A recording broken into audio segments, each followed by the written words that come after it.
को पहचानेंगे और मार्केट के अंदर निकल के सॉफ्ट स्किल्स को यूज करते हुए एक बड़ा निजाम बनाएंगे। इसके लिए चूंकि हम सब ईगल्स हैं, वी आर ईगल्स, तो ईगल्स की तरह, ईगल की जिंदगी की तरह हम में से बहुत सारे लोग एक ऐसे मोड़ पे आ खड़े हैं जहां ईगल अपनी जिंदगी के आधा हिस्सा गुजारने के बाद पहुंचता है। ईगल की रियल स्टोरी, जिंदगी के 35 साल गुजारने के बाद जहां ईगल पहुंचता है, हम में से आज बहुत सारे लोग हैं तो ईगल, लेकिन वो 35 साल वाले ईगल है। 35 साल ईगल मुझे बहुत सारे नजर आ रहे हैं, और 35 साल में जो ईगल की जिंदगी है वो कैसी होती है। जब ईगल 35 साल की एज पे पहुंचता है, ईगल के बारे में बता दूं, परिंदों के दरमियान सबसे लंबी उम्र जीने वाला जो परिंदा है वो ईगल है, जिसकी कमोबेश उम्र 70 साल होती है। लेकिन जब ये ईगल 35 साल की उम्र पे पहुंचता है, उस वक्त इसकी सबसे जो पावरफुल चीज है इसके पर जो है वो बहुत ज्यादा हैवी हो जाते हैं, और वो प्रवास जो जिसकी वजह से ये ईगल जमाने में मशहूर है, वो प्रवास वैसी प्रवास नहीं रहती। ईगल अपनी प्रवास के काबिल नहीं रहता। 35 साल की उम्र गुजारने के बाद ये रियल स्टोरी है ईगल की। ईगल की जो चोंच है वो इतनी बड़ी हो जाती है कि अपनी खुराक को खाने के काबिल भी नहीं रहता। और ईगल की जो सबसे मजबूत चीज होती है, ईगल के पंजों की ग्रिप, जिस ग्रिप से ये हरण को उठा के लेके प्रवास की ताकत रखता होता है, इतने मजबूत उसके पंजे होते हैं। उन पंजों के नाखून भी ईगल के 35 साल की उम्र में क्या होते हैं, बड़े होके मुड़ जाते हैं। ईगल जब 35 साल की उम्र तक पहुंचता है तो ना पंजों में ताकत है कोई चीज उठाने की, ना ताकत परवाज है, ना कुछ खा सकता है। ईगल के पास ये रियल स्टोरी है, दो ऑप्शन होते हैं, या तो अब इसको क्या करना चाहिए, मर जाना चाहिए, ना खाने के काबिल, ना उड़ने के काबिल, ना कुछ उठाने के काबिल। Two options for eagle. पहला ऑप्शन क्या है, क्या बूढ़ा हो गया है, जिंदगी में जो करना था कर लिया, अब बाकी के दिन किस तरह गुजारे, मजबूरी से गुजारे, परेशानियों से गुजारे, छुप के गुजारे, घर बैठ के गुजारे। पहला ऑप्शन ईगल के पास ये होता है, it's real story. Second option होता है ईगल के पास कि ये अपने आप को मुश्किल में डाल दे, एक पेनफुल प्रोसेस में डालेगा ईगल अपने आप को, और वो पेनफुल प्रोसेस 90 दिन का होता है। 90 डेज के पेनफुल प्रोसेस से ये ईगल अपने आप को गुजारता है। वो पेनफुल प्रोसेस क्या है, ये ईगल इन रियल पहाड़ की चोटी पे जाके गारों के अंदर छुपता है। क्या करता है, पहाड़ों में जाके गारों के अंदर छुप जाता है, और छुपने के बाद जो सबसे पहला काम करता है, ये अपने जो पर हैं, अपनी चोंच से पकड़ के एक एक पर को झटके लगा के, जर्क लगा के जड़ से निकालता है। पर को कोई परिंदा जड़ से निकाले तो बड़ा तकलीफ दे होता है, लेकिन ये ईगल अपनी रानाई वापस लाने के लिए, अपनी परवास वापस लाने के लिए अपनी तकलीफ को नजरअंदाज करता है, और अपने एक एक पर को निकाल के दोनों साइड के सारे पर ये ईगल निकाल देता है, खत्म कर देता है। उसके बाद बारी आती है चोंच, क्योंकि चोंच बहुत बड़ी हो गई, नाखून की तरह बढ़ गई, तो ये ईगल अपनी चोंच को पहाड़ से मारता है, टकराता है, मार मार के ये ईगल क्या करता है, अपनी चोंच को तोड़ देता है, जड़ से निकालता है, सामने से नहीं तोड़नी, क्या करनी है, पूरी चोंच को जड़ से निकालना है। और तीसरा खतरनाक नाखून, नाखूनों को पहाड़ के साथ कुरेद कुरेद के रगड़ के खुद को तकलीफ में डाल के कोशिश कर करके मेहनत कर करके हिम्मत कर करके तकलीफ बर्दाश्त कर करके कर के आखिर बिलाखिर सबसे मुश्किल काम अपने तमाम नाखूनों को जड़ों से निकालता है।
मुश्किल तरीन काम अपने नाखूनों को, अपने पंजों को रगड़ना, नाखूनों को एक एक करके जड़ से निकालना।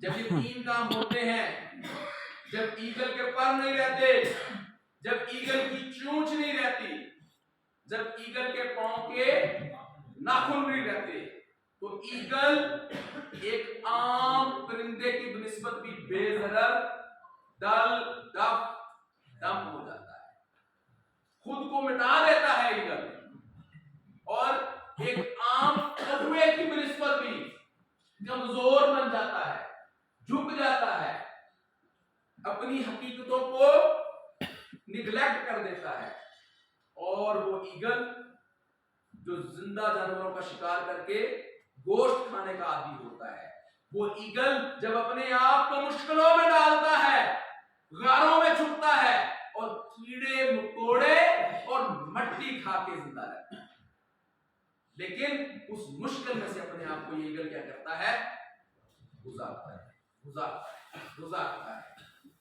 दिन घंटे दिनों में बदलते हैं, दिन हफ्तों में बदलते हैं, और हफ्ते महीनों में बदलते हैं, और आहिस्ता आहिस्ता ये 90 डेज जब कंप्लीट होने को पहुंचते हैं, तो इस ईगल के ये जो पर हैं ये दोबारा निकल आते हैं, चोंच दोबारा आ जाती है, नाखून दोबारा आ जाते हैं, और 90 दिन के बाद ये ईगल दोबारा वो फ्लाइट लेता है जिसके लिए ये मशहूर है, फिर से वही फ्लाइट, फिर से वही परवाज, और उस परवाज के बाद कीड़े खा खा के, मिट्टी खा खा के, आखिरकार वो ईगल फिर दोबारा वही वाला शिकार कि एक जिंदा जानवर अपनी मर्जी का गोश्त हरम के ऊपर, बकरी के बच्चे के ऊपर किसी जानवर पर लपटता है, उसको उठाता है और उसको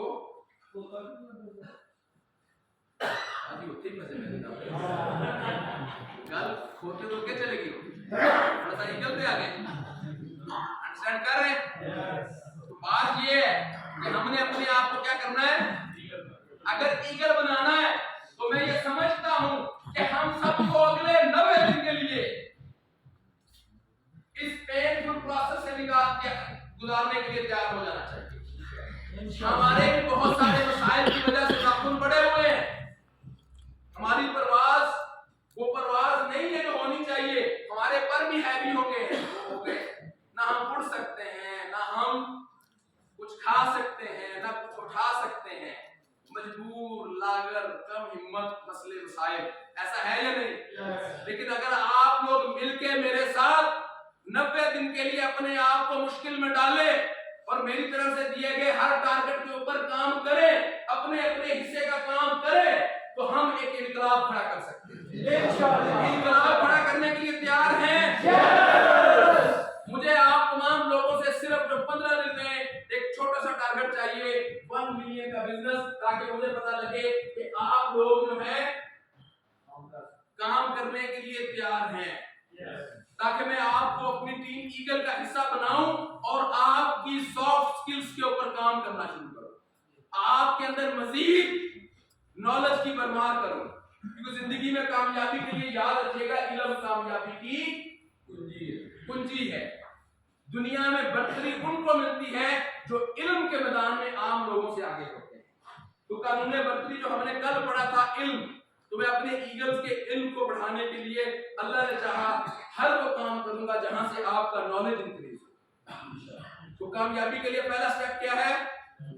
इल्म हासिल करना, और इल्म के बाद जो सीखा हुआ इल्म है उस पर यकीन, और उसके बाद मेहनत। बगैर मेहनत के आप कामयाब नहीं हो सकते। तो मेहनत भी मुसलसल करनी है, जद्दोजहद के साथ करनी है, तसल्सल के साथ करनी है। अगर हम सब लोग मिलकर परफॉर्म करें तो फिर इंशाअल्लाह ताला आने वाला मुस्तकबिल हमारा है। कौन कहता है कि 100% मैं 1 मिलियन का बिजनेस करके प्रोग्राम में आऊंगा? लोग अगर ये टारगेट पूरा करें 15 दिन के अंदर, तो स्वाद में 100 आप होंगे और 2-2 आपके टीम लीडर होंगे। 300 लोगों का इवेंट किया जा सकता है, इवेंट किया जा सकता है।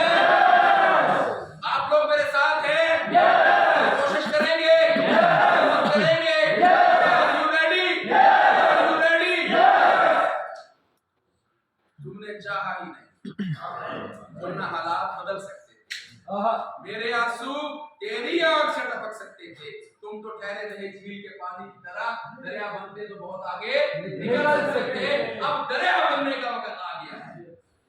अब ठहराव नहीं है, अब हम रुकने वाले नहीं हैं। अब हम इंशाअल्लाह ताला परफॉर्म करेंगे, और नेटवर्किंग का निजाम इस पाकिस्तान से शुरू करके उसी तरह दुनिया में फैलाएंगे जैसे आज अमेरिकन कंपनियां फैला रही हैं, जैसे मलेशियन कंपनियां फैला रही हैं, जैसे नेटवर्किंग में इंडियन कंपनियां अपनी मिसाल आप है। अल्लाह के फजलो करम से, अल्लाह के फजलो करम से पाकिस्तान में अल हयात नेटवर्किंग की हिस्ट्री को बदल कर आप लोगों की तरफ से एक आखिरी शेर, और आज का सेशन इख्तिताम, उसके बाद हम गाने की तरफ जाएंगे। एक आखिरी शेर आप लोगों के लिए है। आपने ये शेर हमारे मुआशरे में फैलाना है। ये शेर आज आप लोगों को मैं डेडिकेट करता हूं। हमारा ये पैगाम है मुआशरे के लिए कि लगाकर आग सीनों में, लगाकर आग सीनों में चिरागों को हम जलाते हैं। लगाकर आग सीनों में चिरागों को हम जलाते हैं। हो अगर जुस्तजू मंजिल की राही हम बनाते हैं। दूसरों की मर्जी का जीना भी क्या जीना है, आओ तुम्हें तुम्हारी मर्जी का जीना हम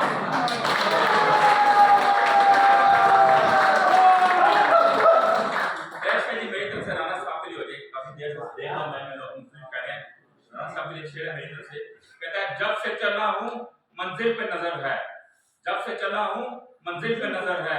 आंखों ने कभी मील का पत्थर नहीं देखा, ये फूल क्या विरासत में मिले हैं मुझे, तूने मेरा कांटो बड़ा बिस्तर नहीं देखा। आज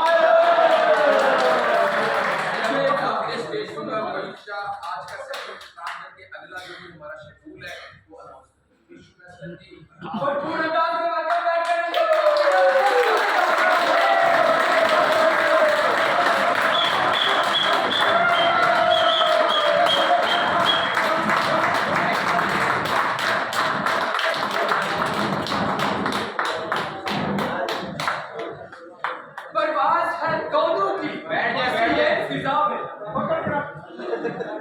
आज के सेशन को प्रॉपर